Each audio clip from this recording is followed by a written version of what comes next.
Musical Talk, the UK's independent musical theatre podcast.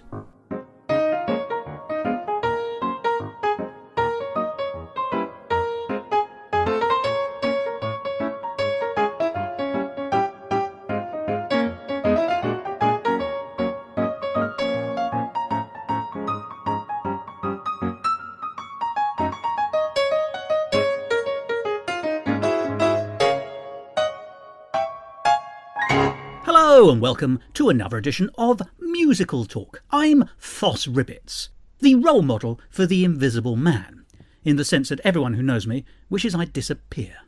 And that opening allows me to make a small but trite step from H.G. Wells's The Invisible Man to his most famous book, H.G. Wells's The War of the Worlds, which I then walk round and go to his other famous book, H.G. Wells' The Time Machine. What a talented man that H.G. Wells was. And he's not the only one, because that seminal science fiction novel has been turned into the most amazing two-person show by an old friend of this programme, Laurence Owen. You may remember my conversations with Laurence about his shows Cinemusicals and Cinemusical High. The man is an amazing composer, an amazing lyricist, an amazing performer. And he has a wealth of voices up his sleeve, which is a remarkable place to keep them.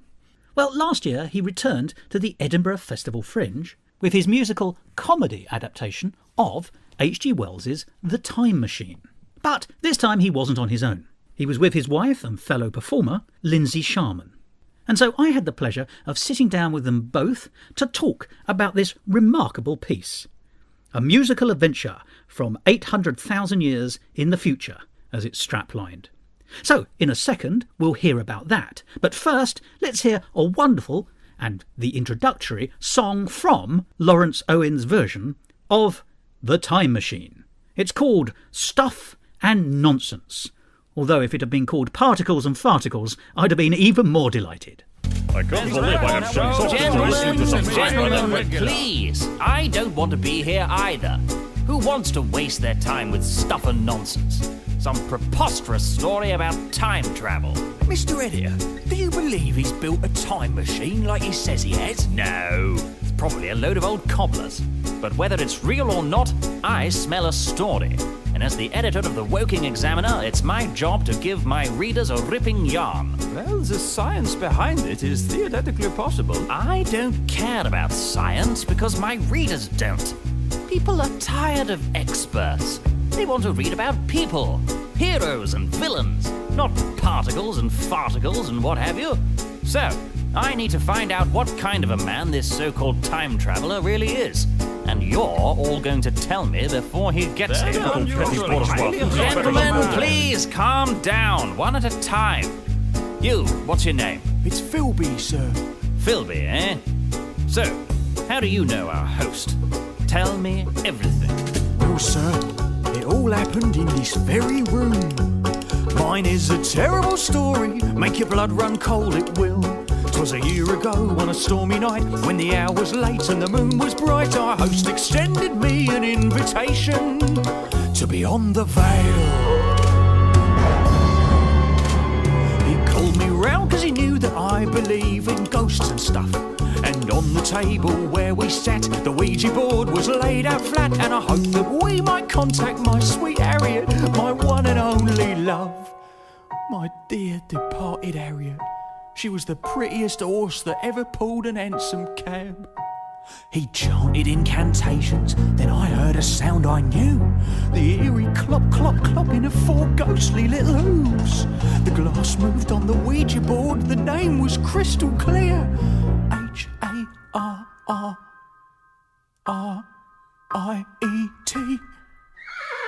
And then the spectral vision of my Harriet appeared. Then all the lights came on, our host stood up and said, "Game's up. My gullible friend, I'll drop the act. There are no ghosts and that's a fact. The things you can do with a mirror or two, some magnets and a couple of coconuts." He told me it was stuff and nonsense, load of bloody nonsense. I've never heard such balderdash. Bilge and blarney, positively balmy. Stuff and nonsense, simple as that. Fascinating. Thank you, Mr. Trilby. Philby, sir. Whatever. What about you, Mr. Psychologist? Give us the scoop. When I first met our host, he paced about and agonized. While fingering his test tubes, he sucked big cigars and said to me he thought an awful lot about his mother. Which is no surprise. You must think about the future, son, she drilled into his head. She pushed him to prepare himself till he could think of nothing else. He said, I'm tired of waiting for the future, so I'll travel there instead. Very literal man, it would seem. I tried to tell him that her words were purely metaphorical, but still he seemed to treat her like some kind of Delphic oracle. I said, I don't believe your mother means for you to build an actual time machine.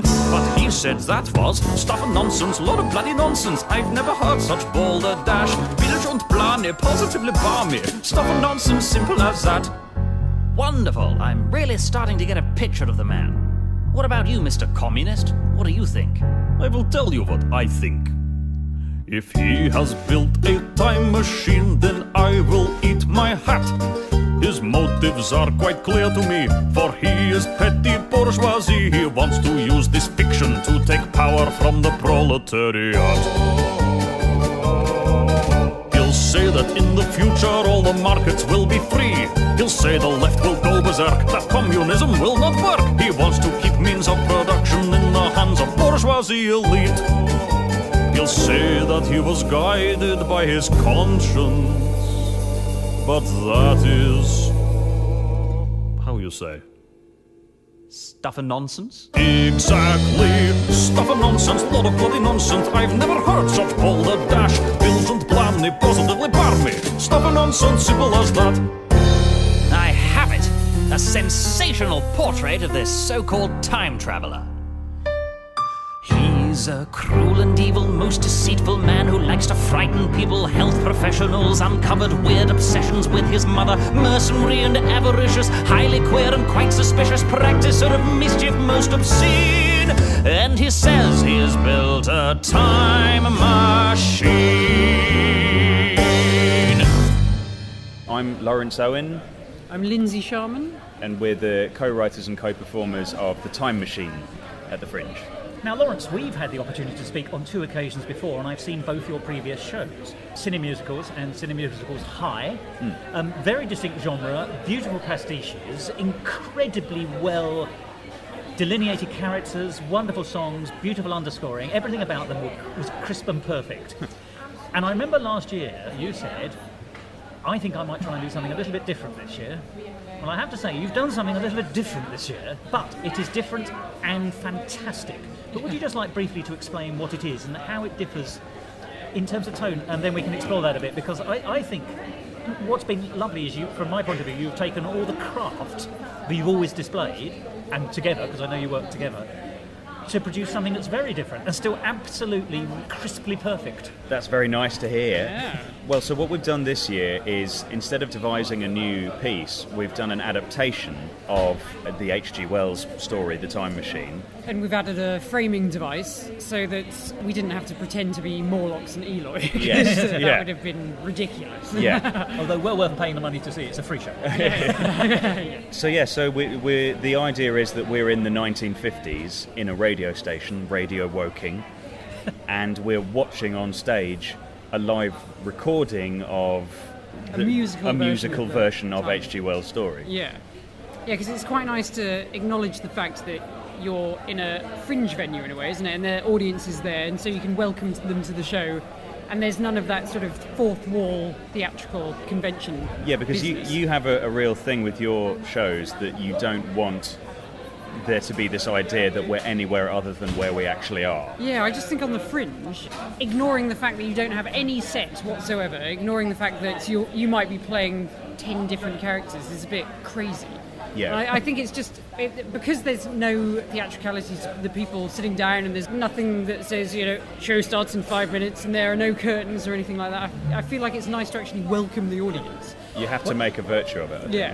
And you play the producer in this, don't you, Lindsay? So that actually gives you license to talk to us as an audience, which is Yeah. exactly what you're saying. Yeah. And of course, I think it works quite nicely as well, because, and this is the thing I think is so fascinating, and so beautifully well done, is once again, it's this kind of very agile, nimble footwork that you both do.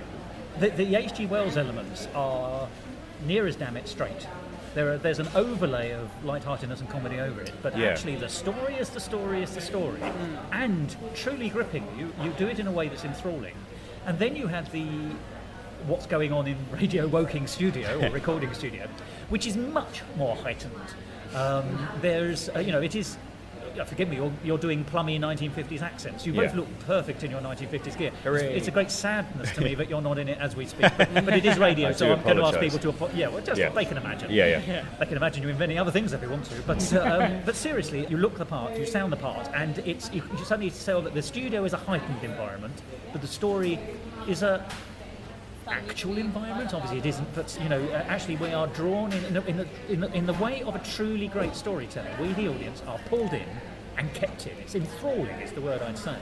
So I'd like to break it down to analyse it slightly into its two parts. So shall we go with Radio Woking first? Okay. 1959's greatest commercial radio station. I suppose we were in a period of commercial television by then, and I noticed you because there's a brief stop for a couple of live recorded advertisements of toothpaste. I mean, there's this fantastic line, is it? What could be more exciting than toothpaste? But there was one fact about ITV, isn't there? Which the first advertisement on commercial television in this country was, I think it was SR. It was a toothpaste. So you're actually was it really? Oh, did you? Oh, I didn't know that. No, you're supposed to say yes. We all yes, knew of that. course. Yeah. It was a very clever joke. tribute to the... Yes. Although we did listen to a Pepsodent. Yeah, well, because Pepsodent famously had a jingle that was very catchy. You'll wonder where the yellow went when you brush your teeth with Pepsodent.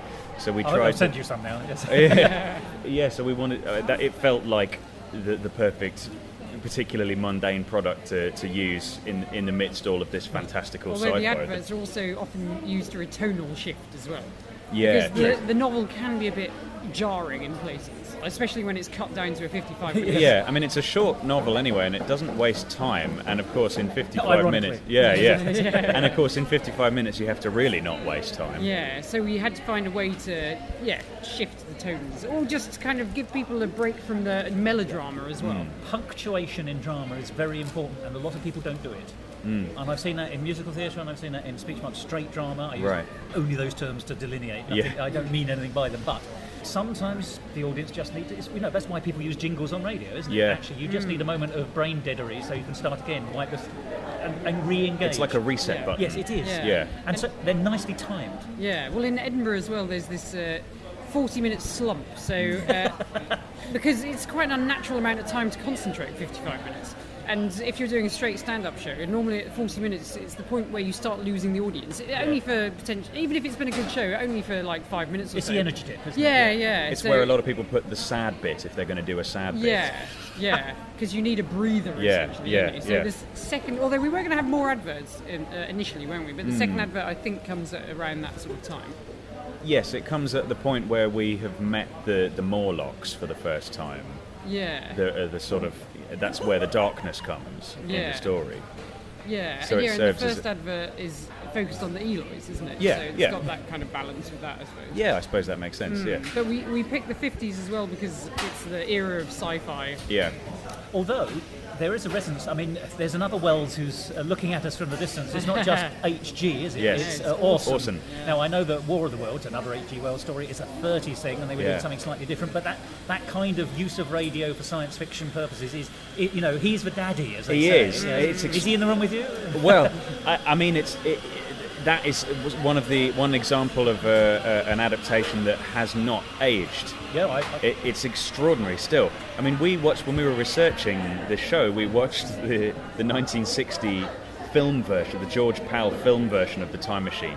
And my God, it's awful. Is that Rod Sterling? It's Rod Sterling. That's where they meet a man wearing a tinfoil jumpsuit who's just survived the Third World War, is it? Pretty much, yes, that's right. Yeah. And there's a nuclear thing. But what a lovely piece of furniture, The Time Machine. It's like a sleigh. Yeah. No saddle on his, I noticed. No. It's got a proper comfy Chesterfield on it. Yeah, it's very nice. But it really...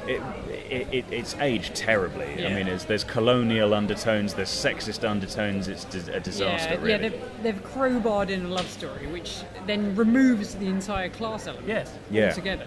And also, of course, is tremendously sexist because they've made the Eloys, who are a race of simpletons, into sexy ladies. Yeah. As many other science fiction films did, Yeah, possibly yeah. even less subtly, but I do know what you're saying. Yeah. But I think the story is as much an allegory, a socialist allegory, as Animal Farm or something like that. Well, it's very explicitly about that, isn't it? Yeah. And I think that comes out very well in your adaptation, that there's a great deal of idealism in it, and not just because one of the people who was a guest at the dinner table to whom the time traveller comes back to is a communist. Yes. There's a great deal of sort of simpatico feeling between actually the communist and the time traveller, whose name we never know. We never find Maybe out. called Laurence, but we don't know. I think we assume he's called Herbert George Wells. Well, and I wanted to say, I love that. How many people don't get the joke that you are George Herbert? I imagine most. Because, although I've heard once in the audience when I said your name, someone went, "Ha!" Oh, really? Right. Yeah. But that's only happened once. I imagine it goes over most people's heads, Right. maybe. What, until the end? Yeah. Well, I don't think not everyone knows the story. I suppose not, no. And not everyone knows H.G. Wells' name, of course. But Yeah. I do appreciate that. But H.G. Wells, he went to Russia to meet Lenin, and it's very explicit his sympathies with the proletariat. He described himself as an evolutionary socialist. Yeah. Well, that's such an interesting term in its own right, isn't it? Yeah. And I mean, Wells is a really weird character as well. Are you aware of the Wells game? No. That he used to. No one can tell me. I can't find any description of what the rules were. But apparently, when you went to H.G. Wells' house for sort of country parties, because he may well have been a socialist, but he didn't mind a bit of partying with the. He's quite a womanizer, I think. Oh, wasn't he? indeed, yes. But apparently, there's this kind of bizarre game of his devising, which they would spend all weekend playing in the garden. It involves a ball, and that's pretty much all I've ever been able to identify. But there's some kind of H.G. Wells thing. It hasn't caught on, I must say. That's amazing. It's the equivalent of 43-man Squamish, if you know your references. It's probably like the origins of Dungeons and Dragons. Yeah. No, if you have to ask, you don't. Dice. If you have to ask, you've lost already. Yeah. But taking us back to this adaptation then, so there's lots of subtleties. In fact, I worried. I mean, I'm going to be honest with you, I thought the audience today was a little bit dead, and you may or may not agree with me, but actually I thought there were so many clever overlays, because as I say, the story is done straight, and you tell it so beautifully, and you're almost looking us in the eye as you tell us. But it's lightened with a kind of, as I say, an overlay of light, humour, comedy, Foley sound effects. So you're true to the story, but you've also found a way of levering in light-hearted moments, of which are also very good. That's probably our comedy background coming through. Yeah. And also there's a lot that's ridiculous in the novel itself. Yeah. And we've just pulled that to the fore. Because the Eloi are clearly irritating the time traveller in the novel. Yeah. So, I remember. Yeah. So then we just we thought, how can we express the annoying character of the Eloi? And then that turned into more and more silliness this way. Yeah. But I wonder if there's a balance, and I think you've got it exactly right, but I wonder if sometimes the audience, are they engaging so much with the story that they miss some of the comedy overlay, or are they engaged when they're so plugged into the comedy that they miss the, not earnestness, but the engaging nature of the story? Well, it's funny because we deliberately made a choice this year to go into a different section of the programme. So this is the first year that we've been in the musical section rather than the comedy section, because we thought the nature of it is storytelling, essentially, and it wouldn't be right to make a completely, comedy-centric adaptation of this book with it's the not same. A send-up. No. Well, I mean, you could do that, but that's just not what we've done. Yeah. And it's what everyone else would do. Possibly, yeah, maybe. So, in a way, we're not so bothered. Like, it's nice when people laugh at the laugh points, but we didn't want to make something that had a laugh every 10 to 20 seconds. We've had a few where they've really, really gone for it laughing-wise. Yeah. Haven't they? But then they start laughing at odd points. Like, it's almost like they've gotten so swept up in it. They start laughing at even, like, the matches going off and things. It's like, no, that's just a match. Just a sound effect. Sometimes a match is just a match. Sometimes there's some odd things. And I think there's a tendency for people to laugh more at theatre than comedy. If you bill yourself as comedy, people go on then, make me laugh. Yeah. Whereas if you put some jokes into a theatrical production, they can be the most timid, tame jokes in the world, and people will go, because it's almost seen as like a bonus. Yeah. Oh, I see what you mean, yes, added value. Yeah. Audiences are infinitely fascinating. They are. Because I watch them as much as I watch some shows I watch the audience more. Audiences are the character in the room that people often forget to think about, and they run the show as much as the people on the stage. So have they taught you anything? Well, it's impossible to predict Edinburgh audiences. Yeah.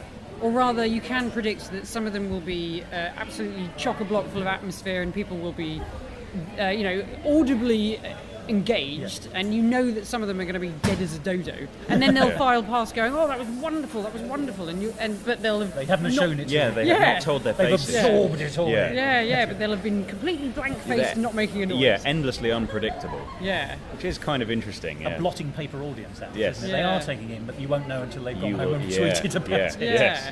Yeah, and you can never figure the formula out, because although you do know that on Saturdays you tend to get big audiences who are very quiet. And Yes. for some reason, midweek they're smaller audiences, but they're more verbal, aren't Yeah. they? More vocal. Yes.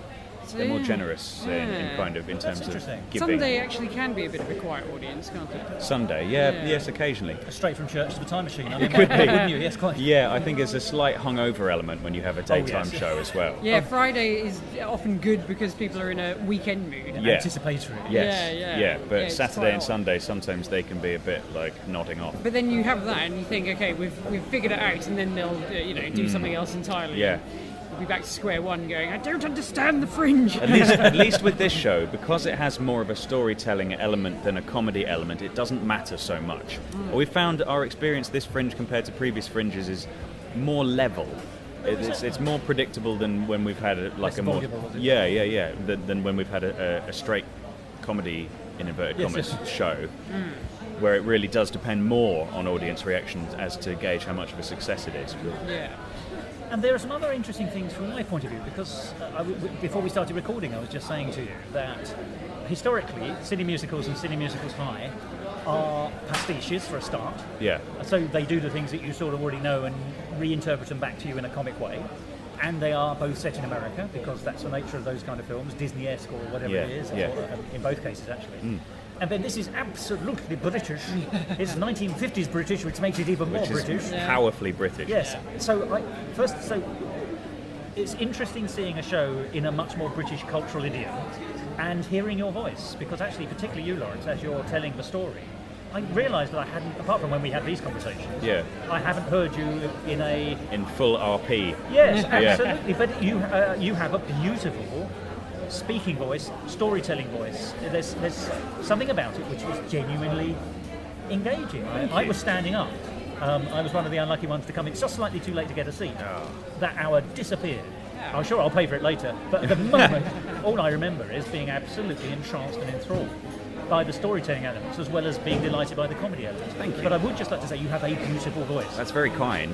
You do have a radio voice. Yeah, well, I really amped up the radio. I mean, it's Lindsay's also directed me throughout this process, and there's been certain injections of various people into the character that have made it been very helpful. The main influence is Bertie Wooster. Yeah, so occasionally... Weirdly. Yeah, because it started off being sort of heroic, didn't it, your interpretation? Yeah. And then after a while, it was too one note, so we were like, let's Worcester this bit up and this bit here. So it's more Bertie Wooster in the early part, isn't it? And then later on it becomes more heroic. But it is strange because I wasn't sure how that would work, and because I thought, is it really appropriate to be doing all this up and down, all of this? But actually, it does work, I think, because it exaggerates.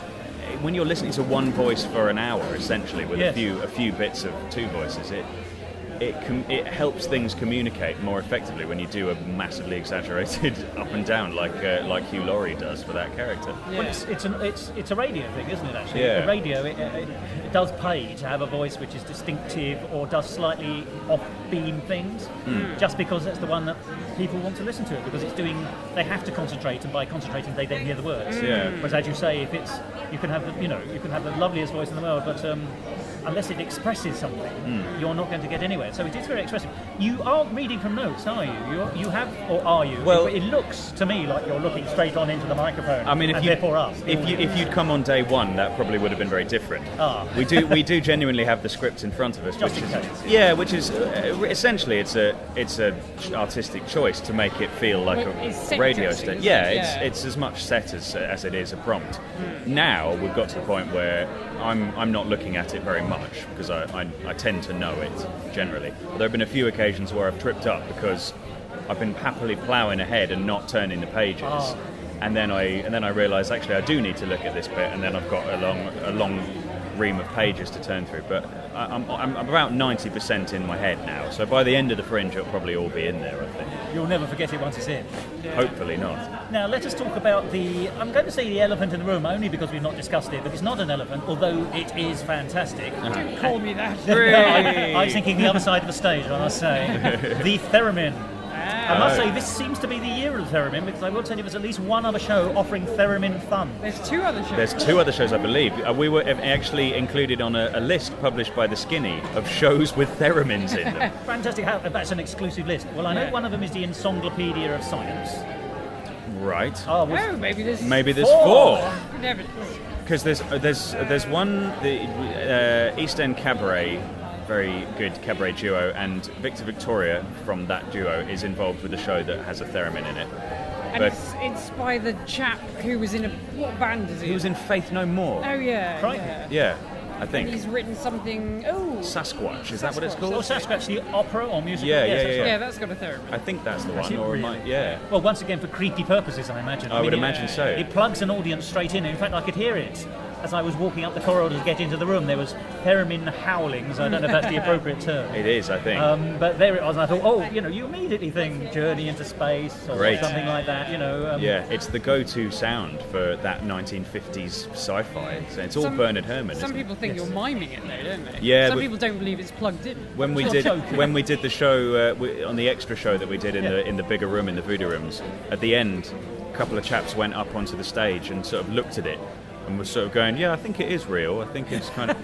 But the idea of miming it to a track, it'd be so hard to mime to a track. But the look of concentration on your face as you're doing it, I think is the proof that you're clearly studying it. It is hard, yeah. I take it you hadn't played one previously. I had not played a theremin before about March this year. And I bought it and on the day I got it, spent about 6 hours trying to break the back of it. And then... Theremining? Yeah, theremin. Well, apparently they're called thereminists. Oh, are they really? Yeah, because I have a Lydia Kavina instructional DVD, which came with my... Fantastic! I didn't know that. It came with the theremin. Yeah. Thereminien. Yeah. But yeah, so I blitzed it on the first day I got it, and then I practiced for about half an hour a day for a few months and that kind of broke the back of it. And I did another show in London that involved the theremin. I know you've moved house recently. Is that why? To fit more obscure electronic instruments in. Yes. And to not disturb the neighbours. He's on the theremin again. Go and knock on the door, maybe. Yeah. We have a cat who's not a big fan. She hates the theremin. Yeah. Although it's quite funny to wave her in front of the theremin. I suppose you get double house. Yeah, she can play the theremin. But yeah, it's good fun. I really enjoy playing it. It's surprisingly, it's difficult because it involves a lot of accuracy, but it's kind of weirdly intuitive. You know exactly how to play it as soon as you pick it up. It's weirdly intuitive for you, but I've had a bash and it's not. Right. Well, this leads me on to the next thing, because not only do we have a theremin which is used effectively for sound effects, there is a very small diversion in the piece where George, our narrator, appears to be wooing his producer to a theremin by sort of it's a very odd kind of representation of that scene. I think is it Ghost? Yes. Where he's behind you as producer and you are theremining as best you can. Yes. And then you've got forgive me, how shall I put this? As that comes to a sort of slightly awkward, abrupt ending, then there's that sense that you can't quite get away from it, and it sort of makes raspberry noises, shall we say. Yeah. For whatever word, it farts a bit. Yes. So, we wanted to put as much theremin in as possible, basically. And also the comedic value of a theremin was obvious. It's good that it freaks out whenever you go near it. That's what I love. You're coming. Yeah. I love that about the instrument. Yeah. I love that it's so primitive, the design, that the only way to mute it is to put the wire on top of the loop that controls the volume, and then that's it. And the romantic element, we actually wanted it there for when we expand the show a bit more, don't we? So we want there to be a certain tragedy in the fact that he himself is a time traveller and he's going to have to leave the 1950s and leave poor radio poor producer. Old Carrie. A brief relationship. Yeah. And then we've got the Foley artistry. For people who don't know what that is, that's live sound effects during a drama.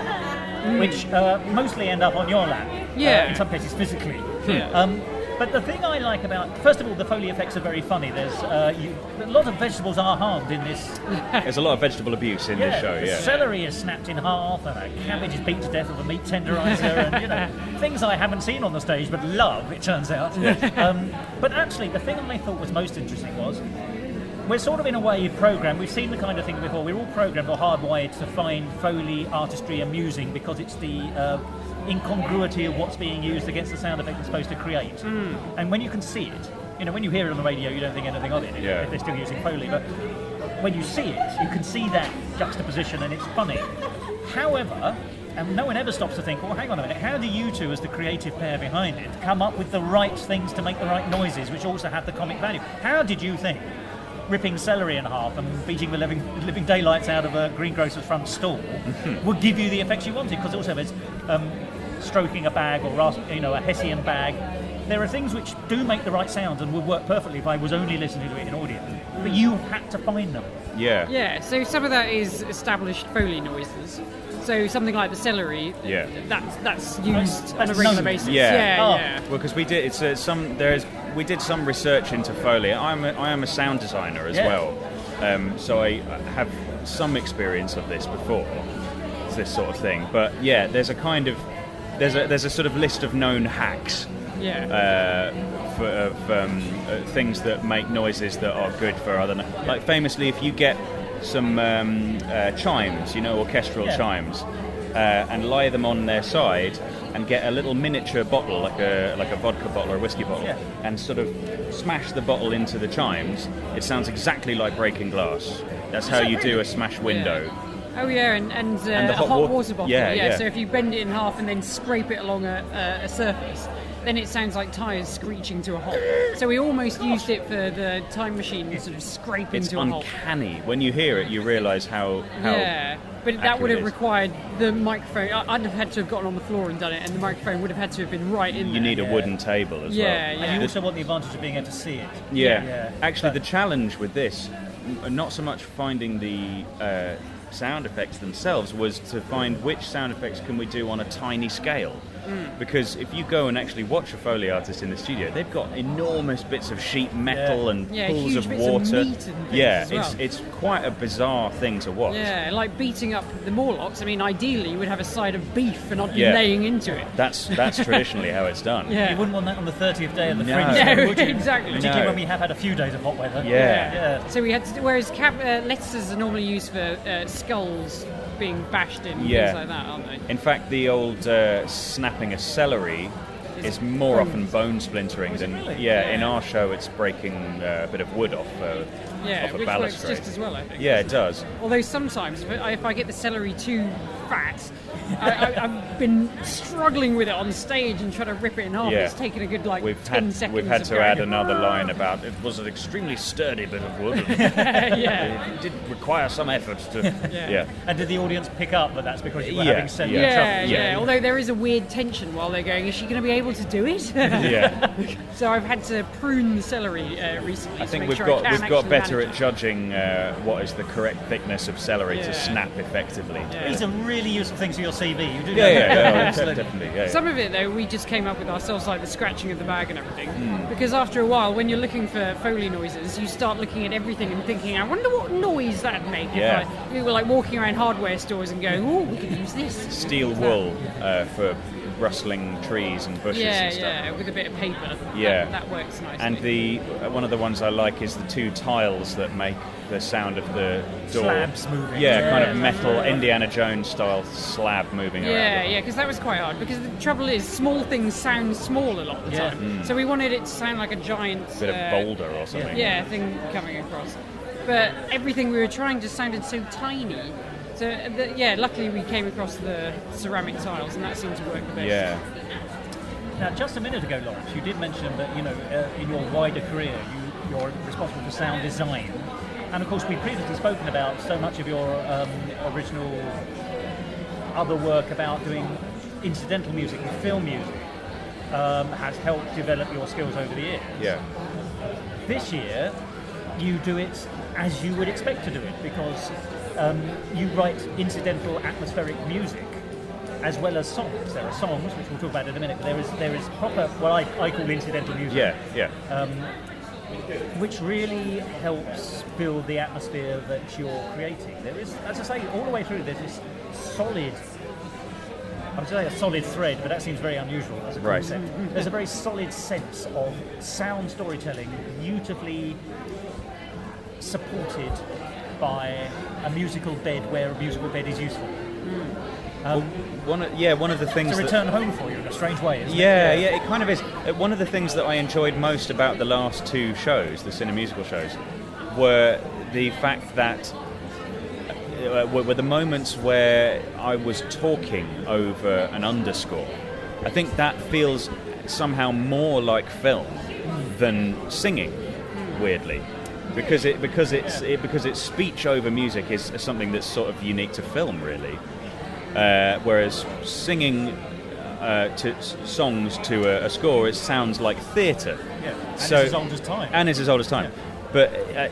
But so I think that was kind of, I knew I wanted to do something this year with the music where there was a greater sort of proponent of that. That helped us pick the source material, didn't it? Because we wanted something, a pre-established story that had a lot of light and shade where you could do some really dramatic stuff. Yeah. So that was one of the reasons why we picked the Time Machine. Yeah. Also, X number of voices, but no more than X, presumably. Yeah, yes, 90% of this show is in one continuous voice, which is, well, it's kind of, in a way it's relaxing, and in another way it's a challenge from last year, because last year there was a lot of different characters that had to be fleshed out, but this year... This way you need to find other ways to find texture. So that's why actually... I was originally going to be completely silent and just press buttons and maybe do a tiny bit of Foley. And then it made more sense to interact a bit, and then we put the adverts in as well. And it's all about texturising it, isn't it? But I like the balance that you bring, because, and I hope you won't mind me saying this, you're in exactly the right amount, not too little and not too much. You're good. So I hope, I'm sure I'd love to see it, because I know you do a one-woman show as well, historically, haven't you? Shows on your own. I have done, yeah. Exactly, and I'm sure they'd be excellent, but in this, the balance between the two of you feels right for the story you're getting across. You don't allow your frameworking device actually to overbalance the real story of the Time Machine. But at the same time, it brings out just enough lightness of touch and breathing space and all the things we've been discussing to actually make it a really digestible hour. That's good to know. Yeah, because we wanted your character, who was doing the radio show, to come across as well, and the only way you can get that to come across is by interaction. Yeah. So that's why that one's there. Also, we did see something 2 years ago where the framing device took over from the main story. Yes. And it was so badly balanced that we were like, right, we're not going to do that. So that was a very deliberate Well, I'm so pleased choice. you said that, because I've seen 1,000 shows where that happens. There's a lot of people who don't have enough confidence in their material, and then there's nearly always a romance of sorts overlaid between, it's quite often the actors as opposed to the characters they're playing, and tension in one then breaks up the other thing. It can be done well. But it's hard to care sometimes. I think it's very hard to care, particularly with the thing that you're talking about. I don't want to name because it will give it away. Ask. But it was inspired by a famous film. And there was a certain type of animal, let's say, that you were really looking forward to seeing. And it just didn't really happen enough because they kept going back to the framing. They had shoehorned a sort of family drama over the top of... Yeah, and you were like, I don't care about you and your boring interpersonal relationships. I care about this animal appearing. I saw a Gilbert and Sullivan thing that came over from America about 5 years ago, and if it had been a Gilbert and Sullivan thing just plain, I'd have enjoyed it 87% more. I checked the statistics than what I was offered, which was a failed relationship between the male singer and the female singer. I didn't come in for this. It is hard to care, isn't it? Yeah, it is. So we suspected that probably a good chunk of our audience this year would be people who think, oh, okay, The Time Machine or H.G. Wells. But this is, even if I haven't read the book, I think this is an interesting story, and a musical version of this will be an interesting show. Exactly. Time travel is the main thrust. Yes. So we don't want our nonsense to get in the way. But the lovely thing is it doesn't get in the way, but it adds value, which is what we've been talking about all the way through. I think, once again, you've balanced it exactly right. A lot of thought goes into your shows. Oh, yeah. We wanted there to be a reason for everything. So we didn't just want me to be on stage speaking just because Lindsay wants a role in the show this year. We wanted there to be a reason for that that character to It's exist. a thought-through role. Yeah. And it Yeah. works, and because it's thought through, it's successful because whatever it is that you both got, a brain each, I imagine, which is more than many. It works really well in tandem and apart. I like the material that comes out of your factory, shall we say. But let us talk about the thing we haven't discussed, which is the fact that it is songs. It's described as a musical telling, isn't it? A musical play. It's not a musical per se, but it has some fantastic songs in it. But I'm going to go to the one that seems least connected, because first, at least, because I absolutely love the crab song at the end. Because and I'm sure you've done this deliberately, but Yes. it's the long-awaited sequel/prequel to the Monster Mash, or so it seems to me. Yes. And the world has been waiting for that for far too long, I tell you. So you have finally delivered my greatest wish. We decided very early on in the process that was how we were going to deal with the final scene of the book, which is where the time traveller goes forward even further into the future, pretty much to the end of the world, and the only thing left are these huge crabs on this sort of desolate beach. Because that's quite depressing. Which is ending, very really. depressing. It's a real kind of like, oh God, what's the Yeah, point? we really are Existential heading for dread. oblivion. Yeah. So, but we didn't want to end on that kind of note. No, but you reference it, and that's what's lovely. Yeah. And in the best possible way. Yeah. Even down to the voice of the man in the laboratory. And so we knew, okay, that's how we'll end it. So I left that song until the last thing to write as a kind of reward to myself, because I was so excited about writing It a had a Monster Mash name show. from the very first stage, didn't it? We hadn't even written it. Crabs we from the knew that we future. were going to do Crabs from the future. Yeah. Although it started off in our heads as a weird kind of electronic. It was almost like Kraftwerk or something. Yeah. But Because it, it made- taken out. It just made us laugh and kept singing it in a weird Kraftwerk way. yeah. But in the end, it felt more appropriate to do to make the sort of novelty 1950s hit that you never heard. No, but you wish you had. You wish you had. And the dance to it is just so intuitive as well, isn't it? Yes, It's of perfect. course you do. You do your pincer hands. Yeah. Even though this is radio, I bet everyone at home is knowing exactly You know what you're doing. Pincer hand, walking sideways with pincer hands. Yeah. Yes. But then there are the other songs. There are not so many, but where they are is once again exactly right for punctuation. Exactly right at the beginning. I mean, you're right to delineate the character sitting around the time traveller's dining table through song. Otherwise, that could be a little bit tedious. In fact, you as producer start questioning one or two of the choices quite rightly. You know, what does the silent man do? Yeah, that's a big thing in the book. It's just there's quite a few things that are a little strange, a little bit wrong about the book itself. Yeah. And one of them is the fact that the only named characters are Wiener and Philby, and who the hell is Philby? We've actually given Philby a character that he doesn't necessarily have in the book. He literally is just a chap.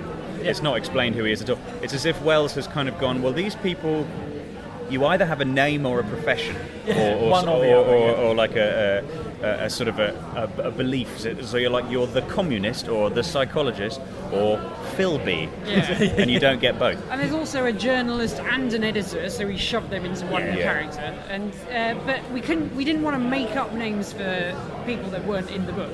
We wanted to kind of highlight the fact that they don't have names in the book. Yeah. As a sort of signal to people who know the book that we're sticking to the book. Yes. Although is Harriet the horse in the book? I don't remember. No, Harriet the horse is not in the book. However, she didn't leap into my memory, I must say. Although there is a suggestion that the time traveller has fooled, played pranks on the others. I think Philby says at one point, is this going to be like that ghost you showed us last Christmas? That's the line, I think. Yeah, so then we were like, right, okay, so what could this be? Well, this is the time of the mediums, isn't it? And maybe he would have debunked the medium, the whole seance thing. And he's talking about the Pepper's ghost thing, isn't he, probably? Yeah. Although Wells is a famous spiritualist, isn't he? Yeah. And he believed in fairies. No, that's Conan Doyle, I believe. You're exactly right. No. I am the idiot. You're right. Not Wells. Yeah, Conan no, Doyle. after Conan Doyle. Weirdly, Wells would yes, debunk, no, he's and Conan a Doyle massive would. spiritualist. yeah, he was an odd. He believed that Houdini was actually magic, even though Houdini himself said, "No, I'm not. I'm doing a thing. It's a trick." But he said, "Oh, I know you're. Yeah. Actually, that's what's also interesting about the time machine is that there's no religious undertones at all. Yeah. That's completely removed, which, considering the time it was written in, 1895. It's very refreshing as well, actually. Yeah. It's very interesting in that respect. Although Wells, I suppose, is starting to carve out his path in the very late period of the Victorians as well, isn't he? Yes, So, secularism is taking root in terms of literature and art. So Yeah. Yeah. I love these conversations with you both. These are fantastic. So, but the songs. So, how did you decide where the best placing was? It was basically to cover any period where there had to be quite a long bit of exposition. So wise choice. Yeah.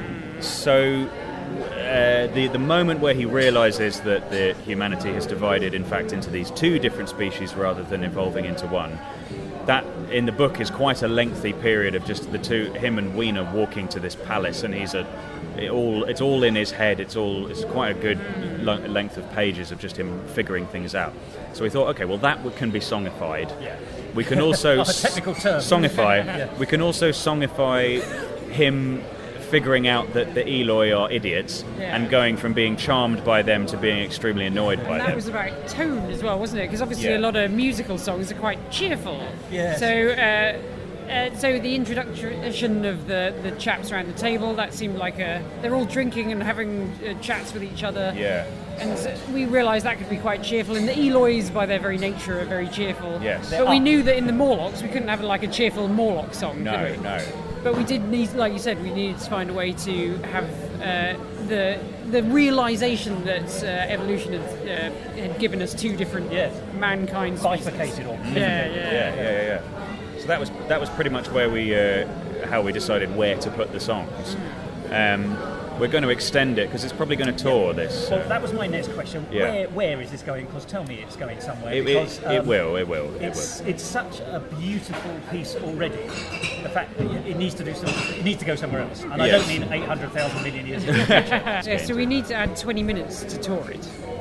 So we're going to have to be very careful about the balance because we don't want. We feel it's quite nicely balanced at the moment. I think we've figured out the places sort of throughout where extra bits could go in. I think we need another song to kind of show his friendship developing with Weena. Would be nice. Yeah, we might make it. We're going to pad Weena's part so that her death is a little more poignant. Yeah. Yes.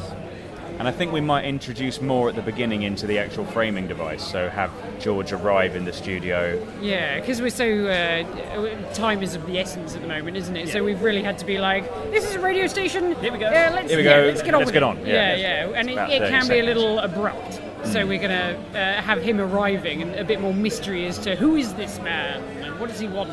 Why is he doing this musical? Yeah. So we'll have a bit more of that. And I suppose there are also visual things you can do as well, aren't there? I mean, I don't know if there's any way or any benefit to be pulling a flower out of your pocket early on and then see if anyone picks it up later. Oh, that's an idea. Yeah. We might steal that. Oh no, with my blessing, if you think it's any good. That would work. There's lots of little interweaving you can do, isn't there, as well? And I think I can speak on behalf of Earth's population when I said that a couple more advertisements would not go amiss. And they're over in a trice, but they are such jolly fun. They were a lot of fun to make. We weren't sure how they were going to go down. Yeah. That's why actually we did put them down to just 2 in the end, because I think we were like, well, if it doesn't work, we can just pull them out and it'll be fine. It'll be really easy to cut these. But we didn't want to put too many in, put too much effort into it, just in case it didn't work. So it's really nice that it works so far. Yeah. And there's a beautiful, what I think of as a trapdoor joke, in the sense that there's a small advert for Cook's Matches, and then there's a reference later on. There's a callback in there. Yes, absolutely. The audience go, I get that. Yeah. Look how clever I am. Well, as an audience. Yeah. Well, that actually comes from the book as well, because he arrives at this palace, which is sort of about millennia in the future. And finds a box of matches that are still working. And he's totally absurd. With matches throughout, isn't he? The amount of references to matches. He's obviously in love with the invention. I don't know if they're a relatively new invention in 1895. I wouldn't have thought so, but maybe.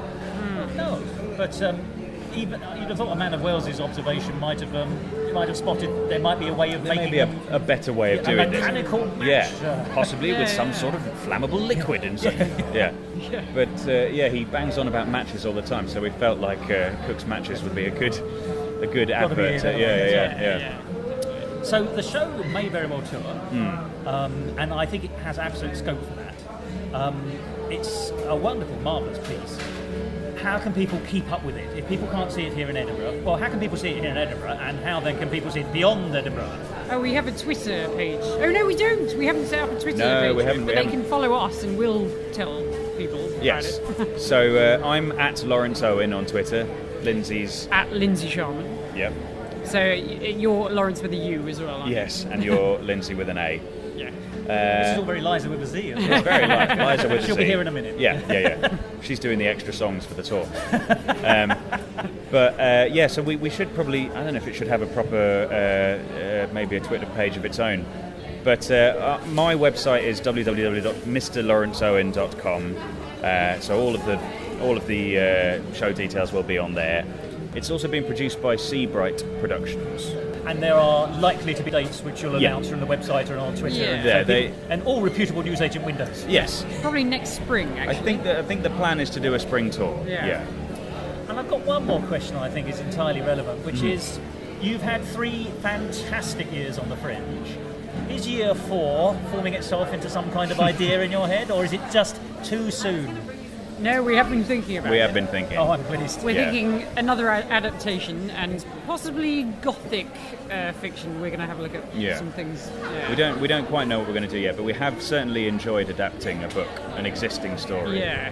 So we're trying to find the balance between finding an adaptation that, finding something to adapt that hasn't been done too much before, that will fit nicely into an hour, that could have a strong kind of music that would fit with it and be fun to make a whole hour of, and also something that kind of we feel like has never been very successfully adapted before. Because the Time Machine, there's been a lot of adaptations, and they're all terrible, and they're all mostly quite bad. And can anyone name one that's well respected or admired? I can't. No, not really. No. It's finding something that hasn't been done to death as well, though, because we couldn't do something like Bram Stoker's Dracula because that's been done too much. Twilight has ruined that kind of thing. Yeah. And the Castle of Otranto is a little bit too obscure. Didn't I say that the other day? Oh, did you? I did mention that, but I think it is too obscure. Yeah, exactly. We still need an audience draw. Yeah. Yes. George Stiles of Stiles and Drew, who, I'm sure you know, are great songwriters in the British tradition, and indeed because they're British. George Stiles always says a story has to sell itself. Yeah. Just in its title. So something like The Three Musketeers will always bring an audience. That's not bad.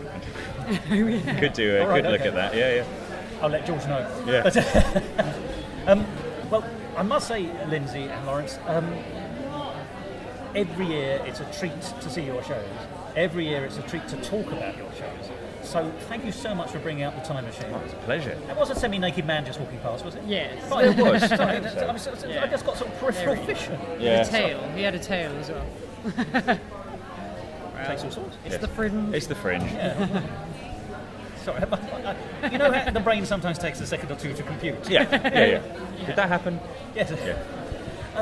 So thank you so much for talking to me at Musical Talk about your fantastic The Time Machine. I wish you huge success. I know it will be one. Thank you. It's a 5-star show, absolutely. And I look forward, I hope to seeing and speaking to you again next year.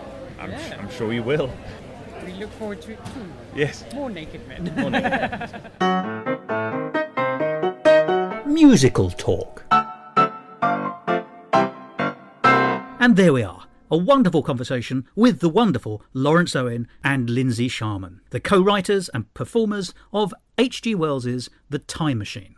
And what's marvellous is it's currently on national tour. So if you'd like to go and see it, you certainly can.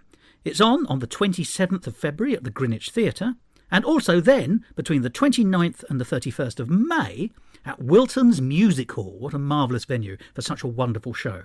And there will no doubt be other dates, so do look online for further details to see if it's coming anywhere near you.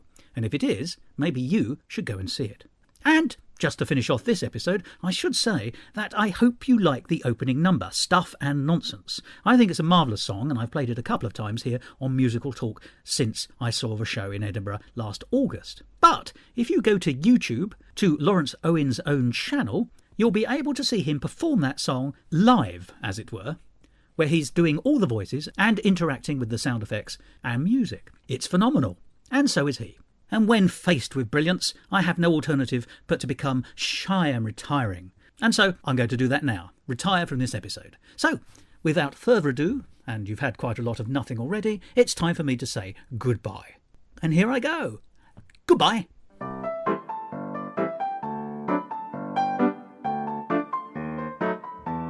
This episode of Musical Talk edited and presented by Thos Ribbits. Copyright Musical Talk 2018, except for the song, where the copyright remains with Laurence Owen.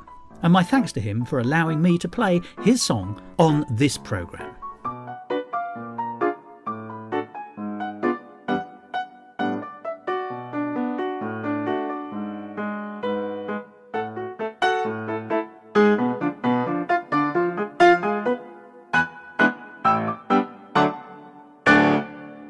To find out more about the world of musical talk and listen to past episodes, go along to our website www.musicaltalk.co.uk or subscribe to us on iTunes and follow us on Facebook, Instagram and Twitter. And if you want to follow me on Twitter, you can, at Musical Talk Thos. Musical Talk, the UK's independent musical theatre podcast. Oh, hello, it's Philby here again. You may remember me as the man who owned Harriet the horse. Well, I'm just here to say it's the end of the programme. But first, here are some musical outtalks. Oh, a penny for me. Thank you, sir. That's very kind. Recording, so it's going to be a little bit back and forth. Do you mind budging up? I mean, yours is a professional relationship and a social one, so I hope you're still talking. Yeah, we can get intimate. Well, up to a point, Lord Copper. And do you mind giving me a level, as best you can? What's your conversational? I'm going to come right in to make it come. Probably about this. I can get to about here if that's. I can lean good. in. Is that all right? Yeah, that looks fine. Obviously, if there's an influx of people, we'll just start speaking louder anyway. So yeah, this is not a sophisticated way of recording, but what can one do? And I'll just. Well, actually, what I normally do is I launch in, but actually, as there's now two of you, I might ask you if you don't mind, give me your names, the name of the show, and your involvement in the show. Then everyone's delineated from the outset. Okay, all right. But they. Ladies and gentlemen, the house is now open for this afternoon's performance of the Odyssey. Please make your way to see Bit of atmosphere there, fringe atmosphere. The house is now open for Fringe this realness. afternoon's performance of the Odyssey. Thank you. The Odyssey. It's the Odyssey by the sound of it. I wish it should be. The Odyssey. Yeah. She'll start again in a minute, by the way, because although if you're still touring then, well done. Ladies and gentlemen, the house is now open for this evening's performance of the improv musical. At least that fell at a natural break. Please make your way to +1 on the first floor. First floor. The house is now open for this evening's performance of the improv musical. Thank you.